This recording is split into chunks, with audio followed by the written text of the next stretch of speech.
Hi everyone, thank you for coming to my channel. This is my first video and I'm so excited. So today I'm also going to Worcester, which is about 40 minutes by train from where I'm living right now. So it's not that far from the town where I'm living, and this will be a day trip. So I'm going to visit the town, and I'm going also to the cathedral, have a nice meal or break over there. So now it's time for me also to prepare myself, and let's get started.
Be in Worcester, I believe, in 1 hour, because after this the bus will go to Link, and after Link will be in Worcester Gate, which is the stop where I'm going, because it's the station more close to the center, to the town center. So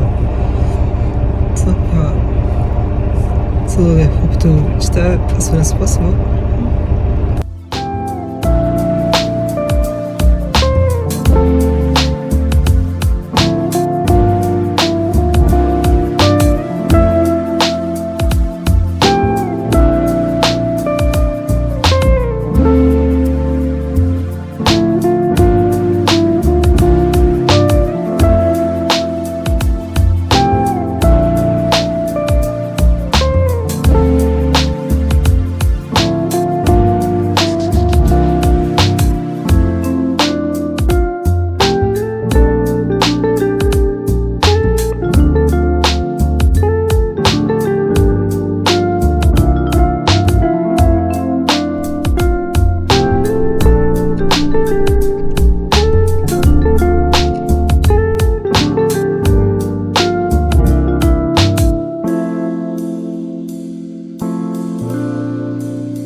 So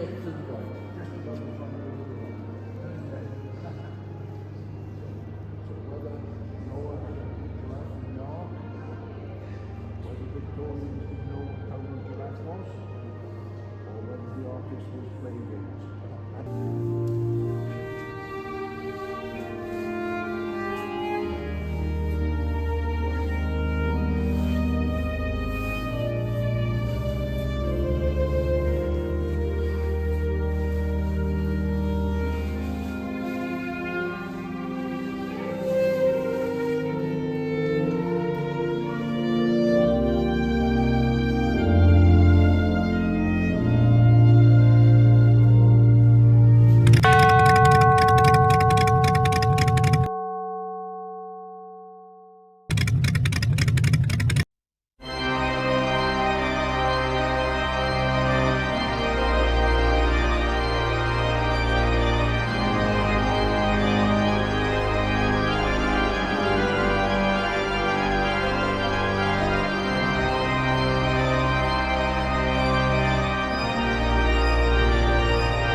Okay, I'm at home now, and the trip took around almost 2 hours from Worcester, when in general it should be only 40 minutes by train, but I took the bus replacement. But also, the problem was that, strangely today, the bus replacement was early. I mean, the last bus replacement was around 3:30, 20 to 4. So it was kind of early, also because usually for my town, the last bus replacement should be that early. Even if there was the train, it should be that early. So when I was at the Hive before, I was lucky that I checked on my Google Maps for the time for my last train. So when I saw that there was still the bus replacement for me, and that bus replacement was the last one, I was just eating quickly my lunch. And so I was just eating quickly my conigli passi, and then I ran to Worcester Gate to take my last bus to go back home. Also, when I was in the bus, because I had all my conigli passi in my stomach, I was feeling a little bit dizzy, but it wasn't that bad. So here I am at home now. And about today, about this day in Worcester, I really enjoyed it, also because from my town in reality it's not that far, and it was worth it. And what I really enjoyed about today was the cathedral, which is really massive, and it's really nice, especially inside. And what was perfect together with the cathedral was also the symphony played by the orchestra, which was giving a really good atmosphere to the whole building. And also when I went down to the crypt, it was also nice, but at the same time, I had a little bit of chill, and I was a little bit frightened because there was also a little bit of a relax of the pilgrims inside. so I was a little bit stunned when I saw that. But for the rest of my night, I also loved the stained glass of the cathedral. And then after the cathedral, I went also to Friar Street, and also really enjoyed that. But also I would have really loved to enter inside the Grandfriars Gardens, but it was closed. I think it will be closed till spring, and it will be open maybe around March 2025 or late February, because now it's January 2025. So hopefully in the future, when I'll be back in Worcester, I also wish to visit the gardens as well. And also what I also really enjoyed was the Tudor Museum, and it was also really nice. Also the history linked to that, and also how it was used, the building, and also all the surrounding areas. Also because the Tudor Museums is not that far even from the Grandfriars Garden, and the buildings around the Grandfriars Garden, the Tudor Museums, were also used back in the days for some prisoners. So the history was also really nice, and I was also surprised about the bed that I have seen inside, because it was kind of tiny. So I was like, wow, back in the day people were really small. But at the same time, I believe that also because in the past people used to sleep in a different ways compared to today, because I think they thought that the devil were able to catch them. But please correct me if I'm wrong. So yeah, but still, so I really enjoyed that. And then I also was also happy to see the cathedral from the top, because I went to the Royal Park, and it was also a nice walk in the Royal Park. And then I went also went to see the porcelains from the outside, and also enjoyed that. And when I also walked to the Hive, I also really loved the Hive. Also because as a library, I think it's really efficient, especially for university students and anyone who's interested about history, or simply looking for a specific book. or even if someone is there to chat with a friend or just to sit down and relax. It's really great. And which time of the year I suggest to visit Worcester? I went to Worcester the end of January, and I was lucky because it was a sunny day, so it was fine for me. But I believe that Worcester will look even better on spring or summer when the weather will be nice, and then there's the sunny 10 o'clock in the evening, so it will be much better. So I can imagine people walking from the riverside and then they can see the sunset or even the sunrise over that. I think it will be much majestic. So hopefully I'll try to free myself some time and this spring or summer, and I'll try to be back there. That's it. I would also love to thank you all for coming to my video and to have reached this point of my video, and I want to thank you all for supporting me, because this is also my first video for this channel. And if you have enjoyed this video, please let me know in the comments, and if you want, you can subscribe to my channel. If you want to give me any advice, that will be fine. And see you next time in my next adventure.